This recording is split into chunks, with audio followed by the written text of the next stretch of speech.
private sector investment. This is a Hello, YouTube. Welcome to my channel, Marriage, Politics, and Sports. We're going to listen to Caroline Leavitt, another press conference today, and we're going to just get started real shortly. Just want to let you know, hey, like, share, and subscribe, and do another political reaction video to her. You know, she's going to be talking about the stuff that we're all talking about today, right? The tariffs and a whole lot of other stuff. So I haven't seen, I kind of glazed through this. So I'm gonna have some commentary along the way and some funny stuff. Not funny stuff, but listen, just as a regular citizen, we all have cocktail knowledge about what we're going through with this president and his aggression. I mean, welcome aggression as the leader of the free world, going forward, showing America's might and trying to make things right around the world with how do people treat us as Americans, as opposed to us being a punching bag for the world. That trade deficit has been going on far too long.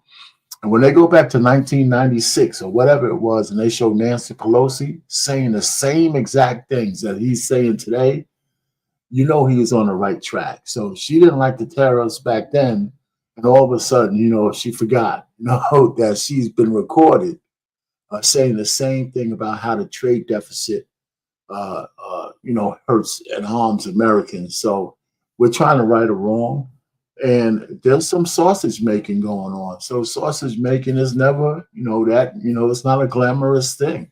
I think if we all saw how they butchered the cow, we probably wouldn't want to eat steak as much. Anyway, so without further ado, let's listen to Caroline and let her go ahead and set everybody straight. $500 billion more than Joe Biden secured in his entire term. This record-breaking private sector investment will create roughly 350,000 American jobs and counting. If you add up all of the investment pledges from foreign governments, President Trump has secured an incredible $5 trillion in total investments already. In the months ahead, President Trump's pro-growth economic agenda will be fully realized. The largest deregulatory effort in American history is underway. Unnecessary, burdensome, costly red tape is being eliminated by this entire federal government every day, driving down costs and massively boosting small businesses. So far, President Trump's deregulation effort has already saved Americans more than $180 billion, equivalent to $2,100 per family of four.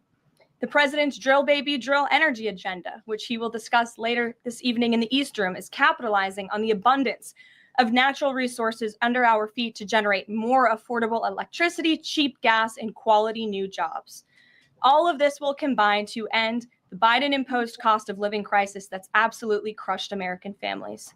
Under President Trump, the American energy industry will lead the globe over the next century, delivering lower prices and significantly strengthening our country's economic position. At the president's direction, Republicans in Congress are working quickly to pass one big, beautiful bill, which will also include the largest tax cut in American history. As President Trump has said, the House must pass this budget resolution quickly. Here in our new media seat today, we have Jasmine Wright, the White House reporter for Notice. Notice is a nonprofit and nonpartisan news site which launched in early 2024. They've gained millions of readers across the country since. Before she goes on, it's kind of weird how, none of the mainstream media seems to give any credit for all the new monies coming into our country. Now, maybe there's new monies coming in all the time and nobody talks about it because you can't really measure or feel it or you can't verify it somehow. But the trillions of dollars she said that he's already secured, shouldn't that be headline news? I'm thinking it should be headline news, right? And what that might mean for the economy. If we have such a big deficit in the trillions, if we're bringing in trillions of dollars to spur on our economy, job growth, and all of that, and technology, somebody should be talking about it other than just Caroline Leavitt at the podium in a White House press briefing. Where's, our media has failed us. Fox News can't be the only source of news saying anything that's halfway decent about the president when we see what's going on. You know, I think a lot of times we belittle the fact that he said he's doing exactly what he said he was going to do during the campaign trail, and people voted for him. So let's continue. Newsroom's goal is both to inform readers and train the next generation of politics and policy journalists. They also partner with state newsrooms and to give local communities more knowledge of what their representatives are doing in Washington, D.C. With that, please kick us off, Jasmine. Thanks so much, Caroline. A couple questions for you. The first one being, can you explain the White House's evolution from this is not a negotiation on tariffs to countries should pitch us and start negotiations on tariffs? As the president said yesterday, Jasmine, both things can be true at the same time. And it is a non-negotiable position that the United States has faced a national security and economic crisis because of the unfair trade practices by countries around the world.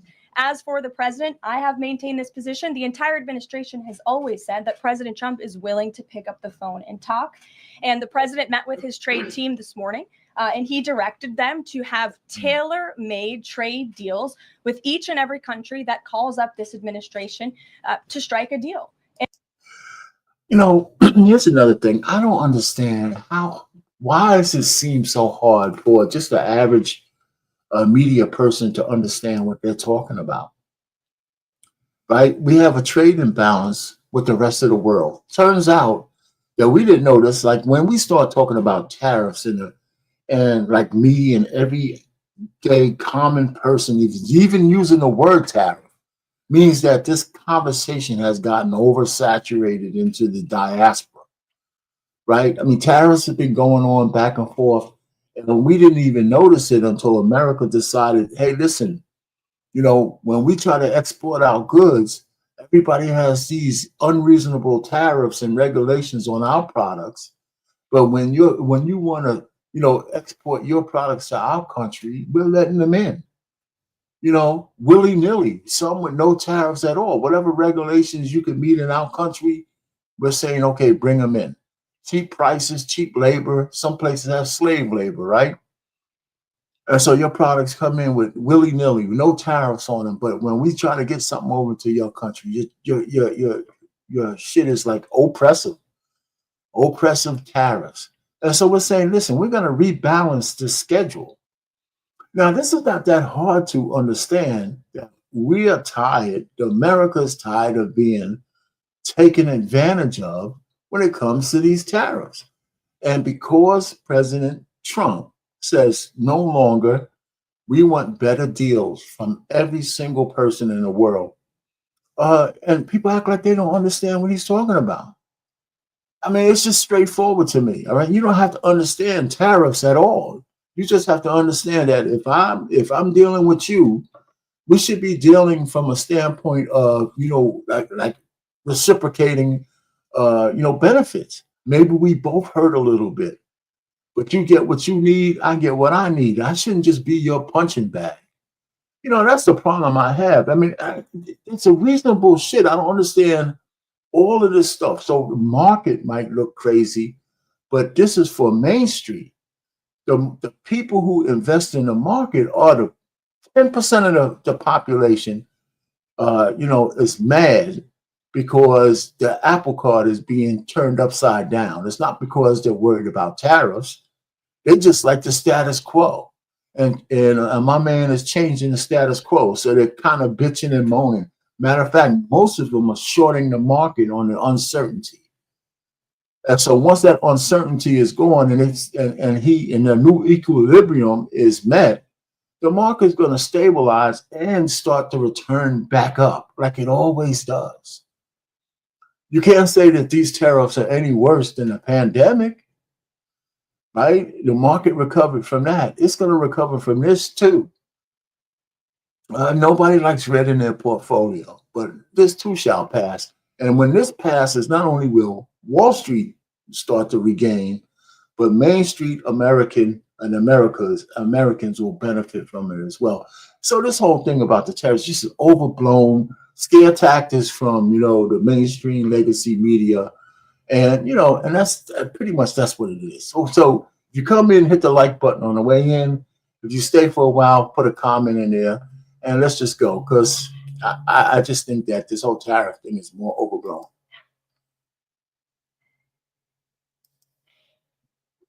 And listen, and each and every one of these trade deals should be tailored and unique based on that country's markets, based on that country's exports, the imports here in the United States of America. What makes the most sense for the American worker and for our industry? The president is focused on putting America first. So was the evolution not factored in or determined by kind of the tumult in the stock market? Was that not a part of the consideration to start making these negotiations and deals? Again, I would reject that there was an evolution. On day one, we had said that the president will always pick up the phone for other nations and other companies that call this administration. The president always has a listening ear.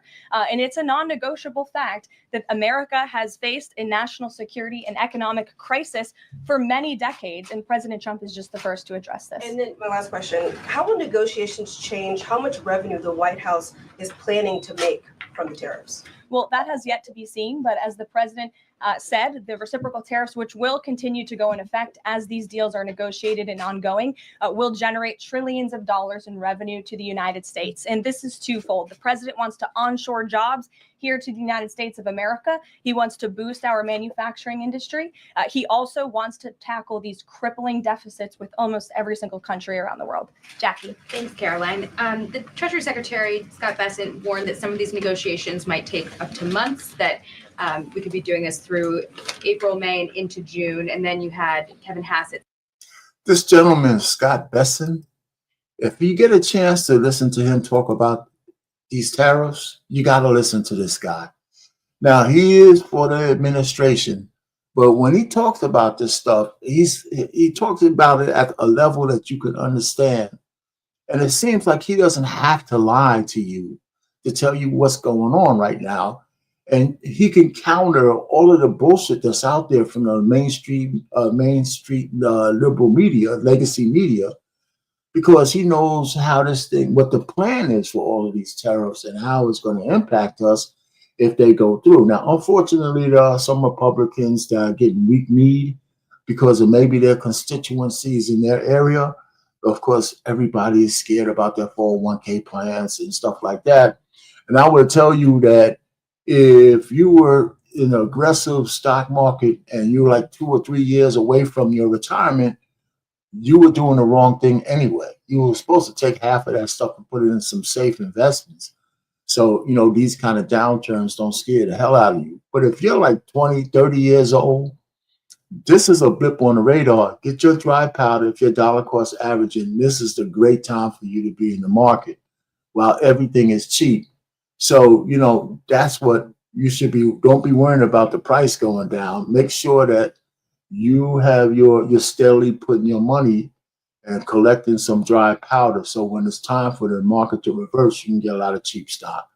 So anyway, this guy Bessent is a good guy to listen to. When you get a chance to see some of his press conferences, the guy is pretty sharp. All right, so let's go. Say it's going to take a lot for the president to put his signature on the line.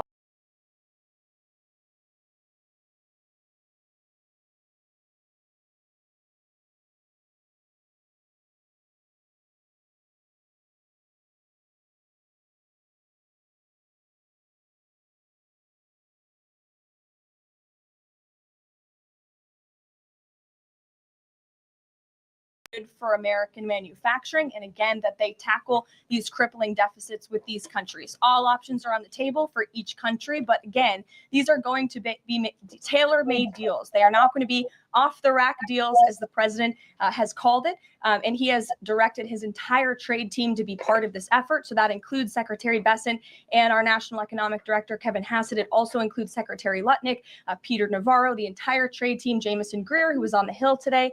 Everybody who was involved in this incredible, fair, reciprocal trade agenda will continue to be involved in negotiating these deals. And then yesterday, Goldman Sachs put out a research note. It put the odds of a recession at 45% within the next 12 months, up from 35%. But Peter Navarro guaranteed last night no recession. Does the president agree with him on that? I know the president in the past has been leery of making definitive statements on that. I can speak for the president, and I can speak for the optimism that he sees in our economy every day. Again, when you talk, nobody puts out guarantees. Nobody. And if the guy's talking about from 35 to 45% possibility, what are we worrying about that for? Shouldn't be worrying about a recession until you're close up on it. But, it's still less than 50%, even if it was going to happen. Talk about the massive deregulatory efforts that are happening across the board. When you talk about how oil prices are down, gas prices are down, egg prices are down, we're cutting costs for the American worker, for the American consumer. We also see trillions of dollars of investments pouring into the. Remember when Main Street media, the legacy media, was talking about egg prices are not down, right? Gas and egg prices and energy costs have gone down already. Forget about the tariffs. The stuff has gone down. And now, whether we're going to say this is all what Trump is doing, well, I don't know.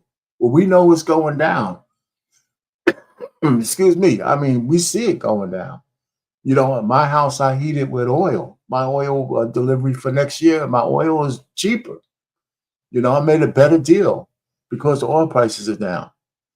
And of course, the price of eggs are down too. So, I mean, which is just kind of a euphemism, right? It's cheaper. Nobody's complaining about eggs anymore. This country every day, and we're working hard now on the tariff side of the president's economic agenda. But don't forget, the next side of this is tax cuts, and we're counting on Capitol Hill to get those done, the largest tax cuts in history. Does that mean that without those tax cuts coming through, that the likelihood of a recession is greater? No, that's not what I said. I'm just saying be mindful of the whole of government economic approach that this administration is taking every day. Sure. Go ahead. Thank you, Caroline.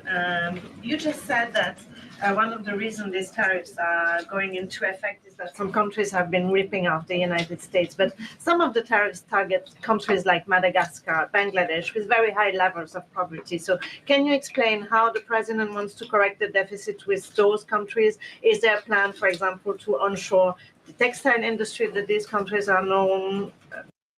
It's funny that she mentioned like the poor countries. Unfortunately for them, they got caught up in the net. It's kind of like he put out a worldwide net to put everybody on notice. He didn't just pick out Bangladesh and these poor countries. You know what? They still have some kind of trade with the United States. And even those poor countries are taking advantage of the United States. And the only reason why I stopped it here before she says this is because I had a friend of mine, he told me he found some obscure country in Africa and said, well, what about these guys? I said, who the hell are they? I mean, some real obscure place in Africa who need American dollars or whatever the hell it is. And I said, wait, where did you find these guys to try to prove what kind of point? It's like black people who says, well, you know what? We found a tribe somewhere in left corner of Africa where black people have blonde hair. So it's not cultural appropriation. I said, come on, man. Think about it. I mean, you could find this one exception and say, well, I got this exception, but the truth of the matter is Bangladesh and all the other poor countries that this is hurting, you got caught in the net because your neighbors are treating us unfairly. And by the way, so are you. So even you, poor country, could be dealing with us on a better footing. And in the end, that would be good for you and for us, right? So like she said before, and it's funny, I told this guy the same thing. I said they could call up Trump and see if they could make us a deal. Anyway, so let's go. Because, just like, can you be specific about those like low income? Sure. Well, first of all, the reciprocal tariff rates that were implemented by country were focused on the monetary tariff that those countries have imposed on the United States, but also the non-monetary tariff barriers and the regulations, if you will, that have been put into effect over the years, making it harder for America to export to these countries. These were very carefully crafted numbers. There was also a 10% baseline tariff across the board, as well. As you know, moving forward, the president will talk to any country that picks up the phone to call. And I can tell you the phones have been ringing off the hook, wanting to talk to this administration, this president and his trade team to try to strike a deal. And it's because the world knows that they need the United States of America. They need our markets. They need our consumer. The president has a lot of leverage on his side because he has the best economy and the best country in the world that he leads. And he knows that. And it's about dang time we finally have a president who uses that economic leverage to benefit American workers. And that's what the president is trying to do. Maggie. Caroline, thanks. Does the president endorse something that Howard Leavitt said on television this weekend, which was that the army of millions and millions of human beings screwing in little screws to make iPhones, that kind of thing is going to be moving to the U.S.? Is that how the president envisions manufacturing shifting?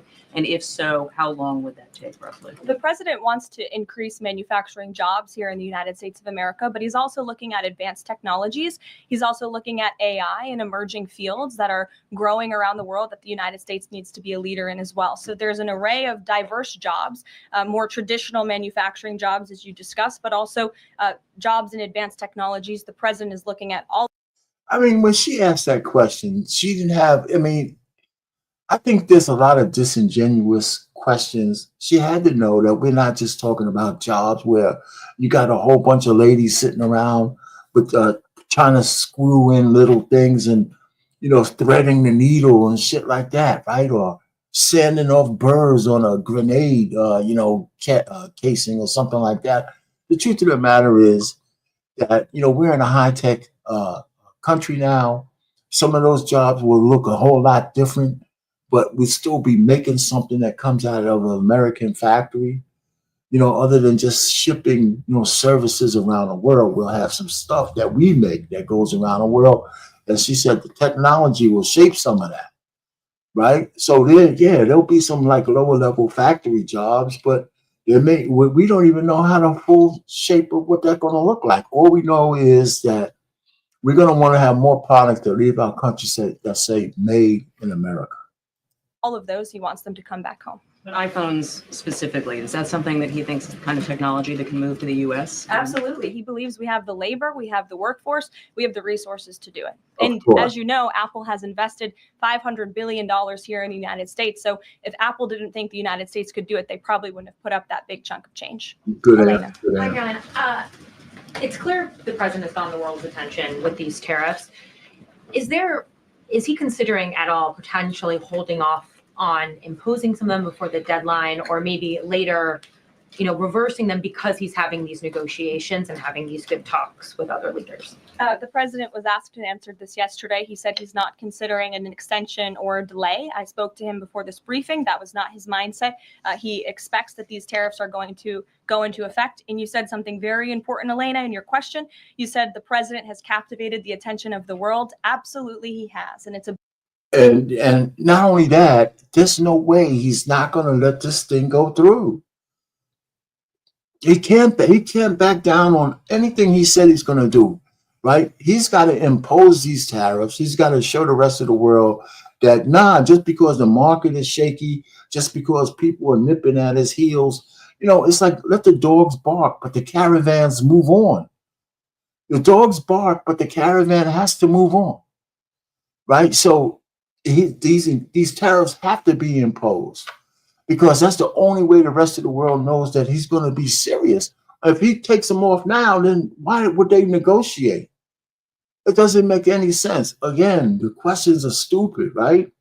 He's got to do this thing. He's got to.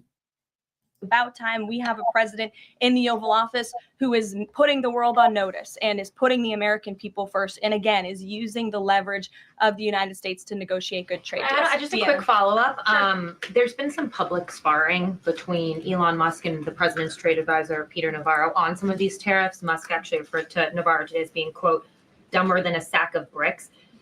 Are you at all, or is the administration, the president, all concerned that this is maybe impacting the public's understanding of these tariffs? It might be messing with the message on it? No, look, these are obviously two individuals who have very different views on trade and on tariffs.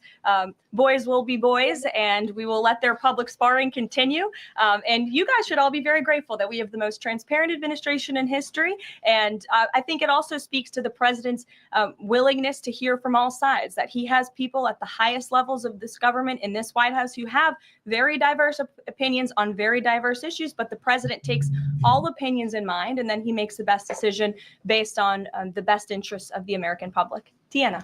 Thanks, Caroline. On Truth Social today, Trump was talking about one-stop shopping talks with foreign leaders, bringing leaders to the U.S., to Washington, and talking to them about tariffs, but also other topics.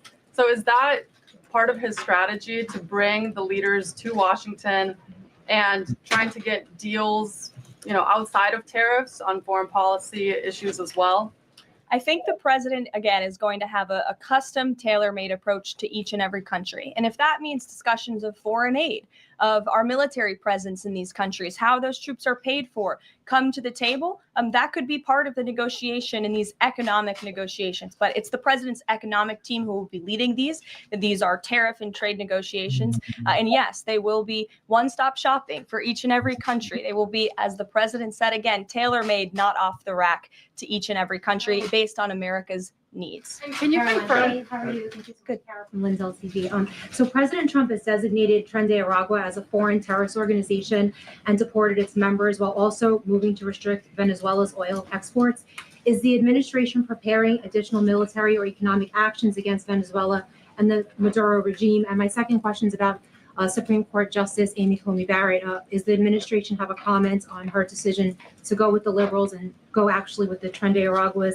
This is the same justice that actually sided against January 6th hostages last year. So is the administration have a comment? Are they disappointed in Supreme Court Justice Amy Coney Barrett? To your first question, I don't have any actions to read out in terms of Venezuela. The president has imposed secondary tariffs on the Maduro regime and on Venezuela in the form of oil, which is obviously going to have a crippling effect on the Maduro regime, and that's the intended effect of this administration. As for the justice you mentioned, as for the Supreme Court, we've made our feelings very clear. We believe this was a massive victory. Certainly, we wish this was a 9-0 decision because we firmly believe that the president was well within his constitutional authority. And the Supreme Court made that very clear last night, and they put Judge Boasberg in his place. We called on the Supreme Court to rein in these judges who are acting as judicial activists, not real arbiters of the truth and the law. And that's exactly what we saw the Supreme Court do yesterday. I like the fact that she didn't really answer the question. There's something to be said that even if you put a judge on there, I think it's unreasonable to think they're going to always rule in your favor. We're not supposed to have judges who, maybe they'll have a conservative view of the Constitution or a liberal view of the Constitution. But I don't think any president should think that because you put somebody on a court that they should never think about what's right and only because of only about what's in the best interest of the person who put them on the court. Now, I'm thinking that woman power took it over. That's because she voted with the women. I have an issue because they got the bleeding hearts. There's such a big deal with this whole thing, but they took too long, if you ask me, to try to get these damn district judges under control, right? I mean, listen, maybe for me, I say too long. It hasn't even been 100 days yet. But we knew where these district judges were going with this, like have gun will travel. They will have a district judge, in Hawaii, put a blanket order, a stay of something on the presidency. We all know that's a blatant overreach. It should have not been 5-4. It should have been 9-0, like she said. These guys they shouldn't be able to do that to the executive branch. And I think that the Congress should still go through with their threat, quote unquote, to limit the powers of the district courts, which is in their purview to do, by the way. And I think they should go ahead and it might not get through the Senate, but I think they should go ahead and try to do that. Christian. Thanks, Caroline. Now that the president's reciprocal tariffs are here, going into effect tomorrow, what's the status of the ERS? When will they actually start collecting revenue? And will that be nested under CBP or somewhere else entirely? It's something Secretary Lutnick has taken up, so I defer you to the Department of Commerce, but it's something that he and the president believe quite strongly in, and it's a promise that they intend to keep to the American Real people. quickly, can you explain why the president opted to send Secretary Hegseth to the dignified transfer last week instead of attending himself? Sure. The Secretary Hegseth was there to represent the administration. The president has expressed his condolences to these families, as have I from this podium. Shelby. Thank you. The president's trade representative this morning told senators that the president does not intend on carving out exemptions for products and companies when it comes to tariffs. But would the administration consider changing that stance should bankruptcies begin among U.S. companies who are dependent on China trade? I won't get ahead of the president on any exemptions or his decision on that. I will leave that to him. But again, we're looking at this country by country and based on the needs of the American people and the American workforce. And one more, can you walk us through how this specific tariff plan was decided on and which advisor came up with it? The reciprocal tariff plan. It was a plan that was discussed by the president's entire trade team over the course of many, many meetings, and the president ultimately decided on which way to go. A few proposals were given to the president. There was debate and discussion, and the president made his decision. And as you've seen very publicly, the entire trade team is on board with this plan and the negotiations that will ensue because of it. Sure.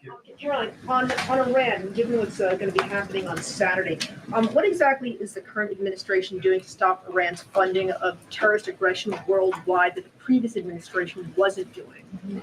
Well, first of all, when it comes to Saturday, I won't get ahead of the president. He has said there will be direct talks with Iran on Saturday. I won't further any details from this podium for obvious reasons, security reasons, and we'll, provide an update as we always have. However, when it comes to Iran, the president has reimposed crippling sanctions on the Iranian regime, and he's made it very clear to Iran they have a choice to make. You can strike a deal with the president, you can negotiate, or there will be hell to pay. And as the president said yesterday, if they don't choose to move forward with diplomacy and a deal, which is the direction we do see them headed in, there will be grave consequences to pay. This is the part that's shaky, right? This is the part that's real shaky. Now, I understand America can't, let Iran get a bomb, right? But their mortal enemies have one. And of course, there's only one country that used it.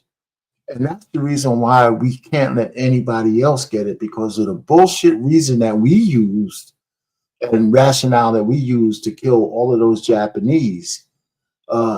Anybody can make a rationale on using something like that. Right? You can just talk yourself into doing something and say you're well within your right. No matter how you look at it, those two bombs we dropped on Japan should have never happened. It should have never ever happened, and we forever stain the world with that. It's just no doubt about it, and that's why we have the problem we have now. Because every country is going to want to be able to protect itself from nuclear annihilation at the hands of people who can make a rational judgment to drop one. And when your mortal enemy has a nuke, you're never going to stop really, not trying to get one. It's just like human nature, right? It's just one of those kind of things. So I don't know our way out of it, because whatever deal they make with Iran, I don't believe you'll ever be able to say that they're not going to try to get a nuclear weapon. Right? That genie has been out of the bottle and it's never, ever going to go back in. Okay. To the back row. Thank Go you, ahead. Caroline. On the president's threat yesterday on social media to increase tariffs against China by an additional 50% in response to their retaliation, has he signed anything in terms of an executive order, any documentation around that? Will that additional 50% go into effect tomorrow? They will be going into effect at 12:01 a.m. tonight, so effectively tomorrow. Yes. Work on that today? Of course, as always. To the gentleman in front of you, because that's who I originally called on. Go ahead. Over the weekend, President Trump said that he would be willing to have U.S. citizens deported to El Salvador with the cooperation of President Bukele. How would that work legally, and how many people would potentially be available for that operation? So the president has discussed this idea quite a few times publicly. He's also discussed it privately. You're referring to the president's idea for American citizens to potentially be deported. These would be heinous, violent criminals who have broken our nation's laws repeatedly. And these are violent repeat offenders. That's a bad idea. It's a bad idea. This is a bad idea. It's stupid. You can't even, if you send any American, I don't care.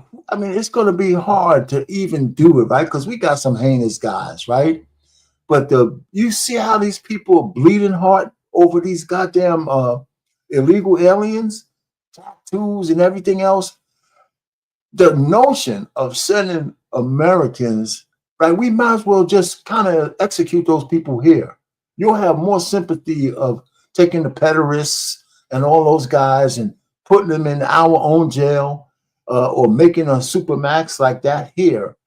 But if you send an American citizen down to that place, knowing that there's always a potential of sending somebody who doesn't belong there, it's a bad idea.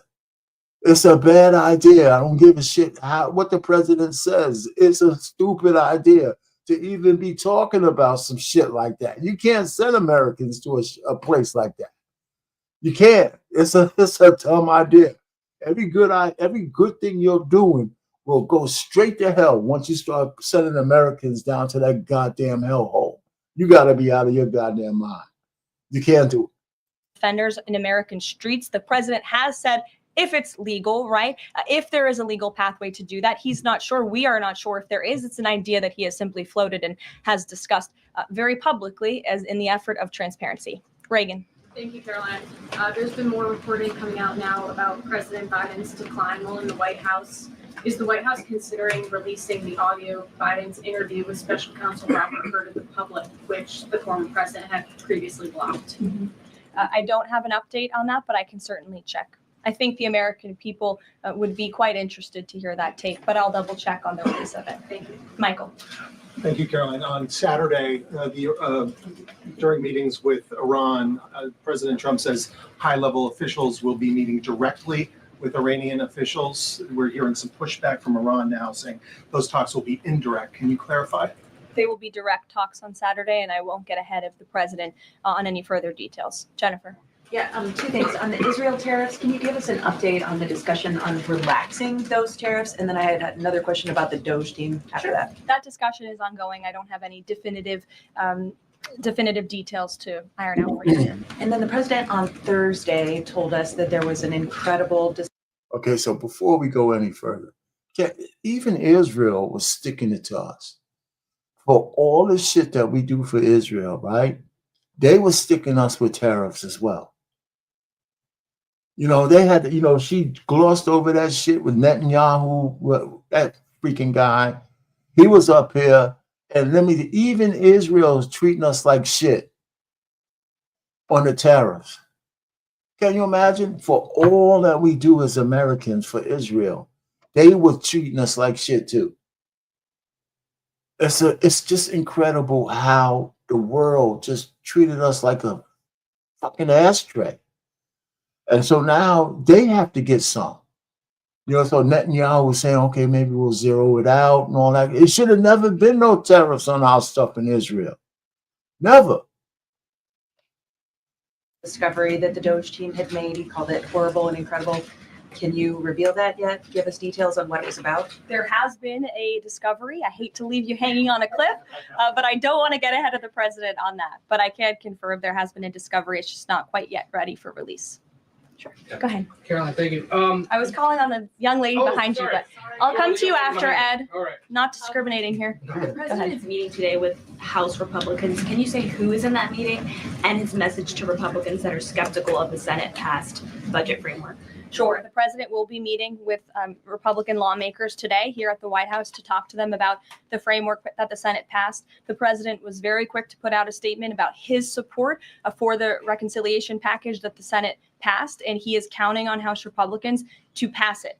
The Republicans received an overwhelming mandate from the American public to govern. We have an extraordinary opportunity. There are key promises that the president made to the American people in this bill: tax cuts, securing the border, deregulation, unleashing the might of American energy. These are good things for the American people. The president wants to see this get done, and that's why he's engaging with lawmakers today. Just a quick follow-up on tariffs. Kevin Hassett said today that the administration is prioritizing talks with Japan and South Korea, other trading partners. Are there other countries on that list that you guys can name publicly that you're having serious discussions with? Sure. As you have heard from various administration officials, myself included, there have been nearly 70 countries that have reached out to the administration last time I checked. But again, I hear the phones are ringing off the hook. There are foreign leaders who want to fly to Washington tonight and get on a plane to negotiate with this country, which shows you the leverage that the president is using. That shows you the rest of the world needs the United States of America to do business with.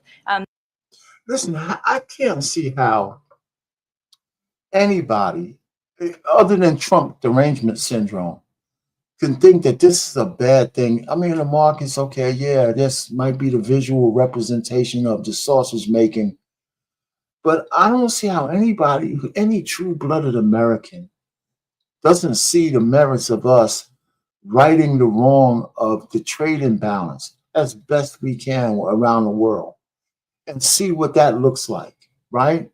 You know, if it's been this way for generations, right? Because Nancy Pelosi, at least one generation ago, when she actually looked like the woman, was saying the same goddamn things.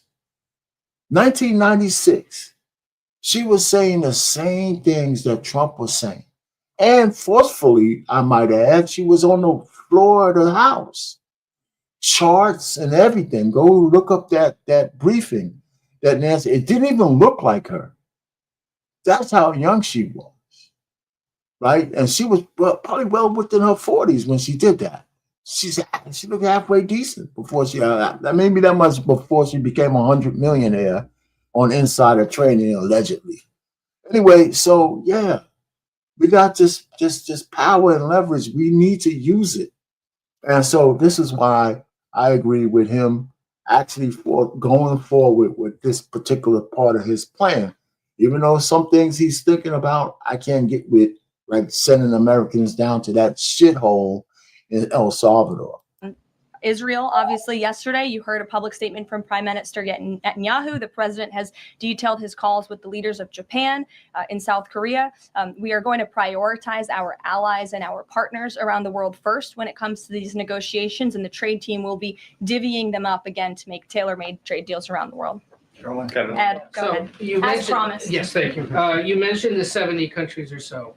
I'm curious, though, under what conditions at this point would President Trump talk to President Xi about tariffs? Look, I just spoke to the president about this, and he believes that China wants to make a deal with the United States. He believes China has to make a deal with the United States. It was a mistake for China to retaliate. The president, when America is punched, he punches back harder. That's why there will be 104% tariffs going into effect on China tonight at midnight. But the president believes that Xi and China want to make a deal. They just don't know how to get that started. And the president also wanted me to tell all of you that if China reaches out to make a deal, he'll be incredibly gracious, but he's going to do what's best for the American people. So China has to call first?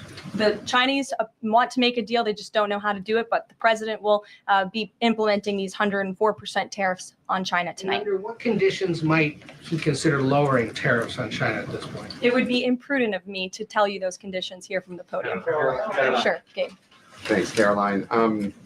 With regards to the Supreme Court ruling on the Alien Enemies Act, you're right. It was a win for the administration, but the justices also said that deportees are entitled to due process. Does the administration agree with that? That's not quite true, Gabe. They said that they are entitled to a habeas petition, and we are going to continue to comply with the law. And we are wholly confident that every single person that has been deported under the Alien Enemies Act, every person that will continue to be deported under the Alien Enemies Act qualifies for that deportation. Yeah, see, that's the thing, right? I got to look up what a habeas petition really means, and as opposed to due process. Now, I would imagine that these reporters, if they don't know it, they should know the difference. I don't. But the truth of the matter is, just think about it, right? Just think about what they mean by due process. On the surface, due process means months, maybe even years per person. There's just no way that somebody who could walk into our country illegally, commit heinous crimes, and we can't get rid of them unless we give them years and years of due process at our expense. That's just not happening. It's just not gonna happen. You know, so you'll get some kind of like something that says to this level, immigration court or whatever, that we're sure you did the things you did. Now, you'll hear a lot of people from in the media says, well, this guy didn't commit a crime. Well, if he's here illegally, if he's here in the United States illegally, he did commit a crime, right? Title 8, right? Title 8, what, 1325 and 1326, I believe. Just look it up and read it. If anybody who enters America illegally commits a crime, the first time is a misdemeanor, the second time is a federal offense. And even if you were here and your visa ran out, or whatever, and that's a misdemeanor and that's a civil penalty, both, absolutely both, are subject to deportation. Maybe not to El Salvador's prison, but both of those violations are subject to deportation. So we got to stop saying they didn't commit no goddamn crime. If you're in America illegally, you are here illegally and you're subject to deportation. Let's get that shit straight. Period. Let's get it straight. You might not get deported to some criminal place, but you could get sent home to your home country. So let's stop the bullshit. Anyway, so let me let her go ahead and continue.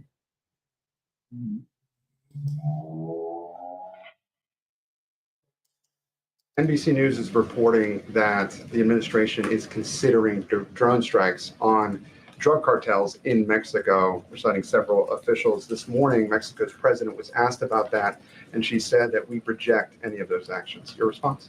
I saw that reporting. I don't want to confirm it from this podium. I don't want to comment on it because I'm not sure, but I would defer you to the National Security Council. And listen, you know how stupid it is to broadcast drone strikes on drug cartels, even if they're active. And the president of Mexico, even though it's a woman, maybe she's emotional, maybe she's not, but she's always going to want to have plausible deniability. Behind the scenes, she might be asking us to hit a couple of targets that she can't hit from within, and she could come out on TV and say she's against it. But behind the scenes, we'll be doing her a favor, and she'll be thanking us for it. Right? So they're not going to announce, she's never going to ever, she's never going to say she's going to allow an American force to bomb anywhere in her country. She can't do it. So it's like a dumb question. But behind the scene and a secret thing, making sure no stupid reporters are, in the room, she might be saying, listen, go ahead and blow these guys up. And here's where they are. And I'm a come out with a forceful, denial, and I'm gonna condemn the attack, blah, blah, blah. Our sovereign soil. You should have never done that, blah, blah, blah. And in the backhand, she'll be shaking the president's hand that we got rid of some of her mortal enemies. That's how that's going to work. You're never going to know the truth. So you haven't confirmed the report, but with Mexico's president saying that she rejects any of that, what would your response be?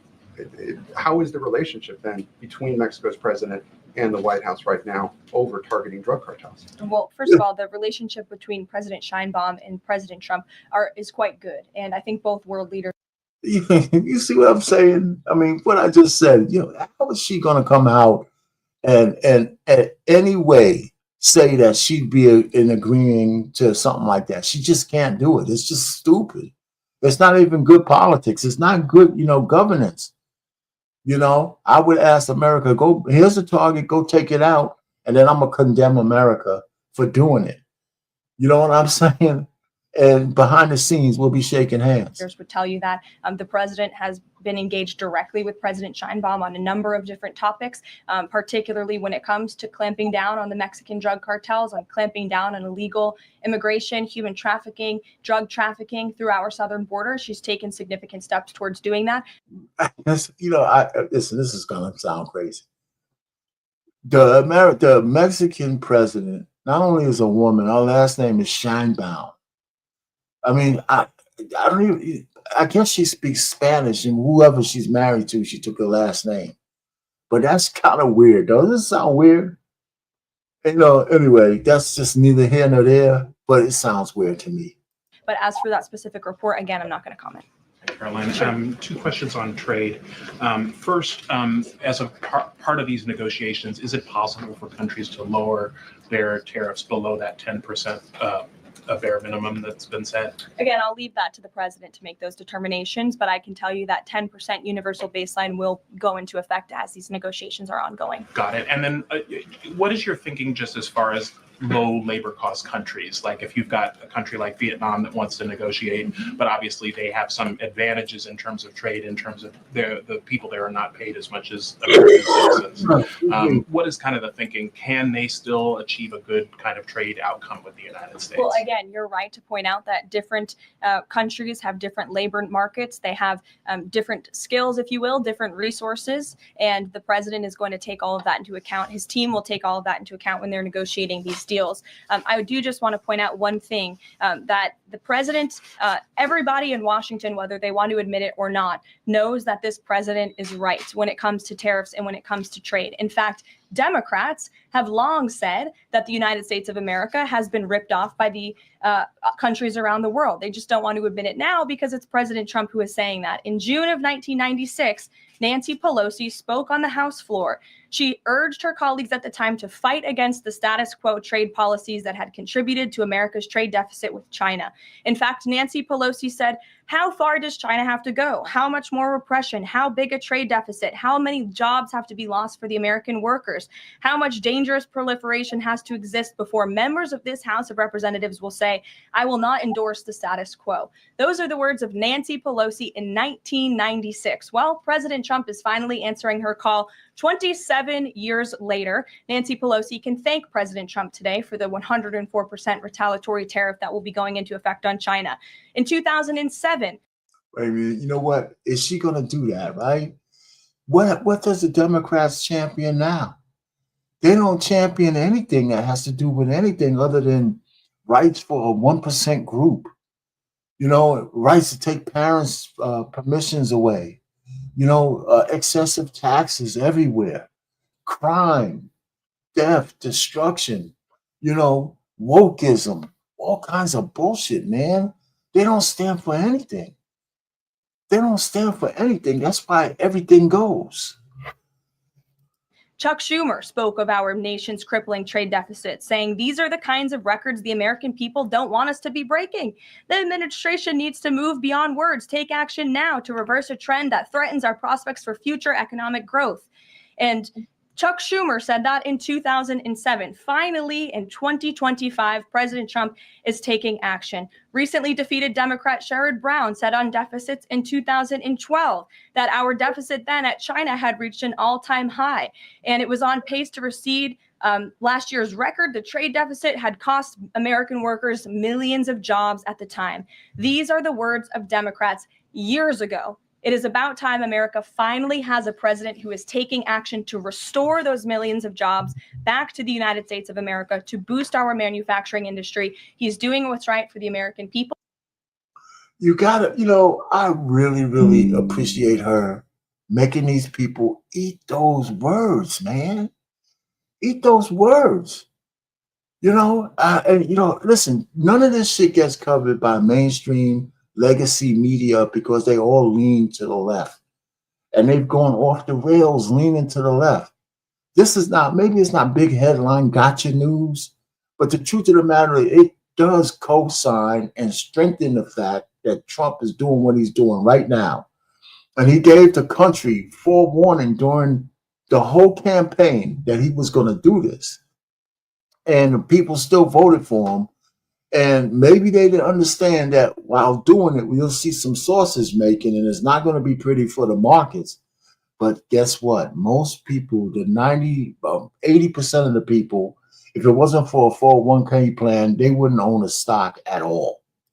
It will take a lot of labor. It will take a lot of effort. That's exactly what the American people elected this president to do. He will be talking about our energy agenda at 3 o'clock today over in the East Room. As you all know, he will be signing a bill to unleash the might of our beautiful, clean coal industry in this country, which is a reliable energy source also for AI. There's a great story in Bloomberg today, actually, about the executive order that will be signed later. So we'll see you all there. I'll let the president speak more. We'll see you later. Thanks, guys. Thank you. All right. So another great press conference by this young lady. You know what? I want to say I pity her husband, because, man, she could talk, man, you know, nonstop. And like her, no drink of water, no nothing. Like her throat doesn't hurt. So anyway, listen, they pick a good one for their press secretary. And let me say, that's all I have to say. I thought this was good. There's a couple of things I didn't like, a couple of the areas that they're going through. They can't send any Americans down to El Salvador. Get that stupid idea out of your head, please. Not that they don't deserve it. It's just that the optics, you won't be able to get over those optics with the bleeding hearts.